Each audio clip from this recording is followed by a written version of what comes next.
মঙ্গলবার সকালে দিল্লিতে বাংলাদেশ হাই কমিশনের সামনে আবারও বিক্ষোভ শুরু করে উগ্র হিন্দুত্ববাদী সংগঠনের সদস্য ও সমর্থকরা। ব্যারিকেড ভেঙে কূটনৈতিক প্রতিষ্ঠানের ভেতরে ঢোকার চেষ্টা করেন তারা।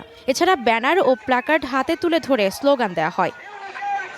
ময়মনসিংহে যুবক দীপু চন্দ্র দাসকে হত্যার প্রতিবাদে বিক্ষোভ করেন তারা। পরিস্থিতি আমলে নিয়ে হাইকমিশনের বাইরে নিরাপত্তা বাড়িয়েছে দিল্লি পুলিশ।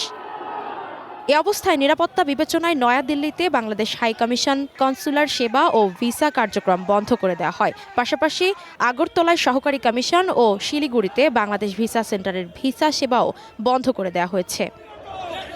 এদিকে উদ্ভূত পরিস্থিতিতে ভারতের নয়াদিল্লি ও কলকাতা সহ দেশটির বাংলাদেশ মিশনগুলোতে নিরাপত্তা জোরদারে ঢাকায় নিযুক্ত ভারতের হাই কমিশনার প্রণয় ভার্মাকে পররাষ্ট্র মন্ত্রণালয়ে তলব করা হয়। এ নিয়ে গত 10 দিনে প্রণয় ভার্মাকে দ্বিতীয়বার পররাষ্ট্র মন্ত্রণালয়ে তলব করা হয়। অন্তর্বর্তী সরকারের আমলে বিভিন্ন ঘটনায় এ নিয়ে অন্তত 6 বার তলব করা হয় প্রতিবেশী দেশটির রাষ্ট্রদূতকে।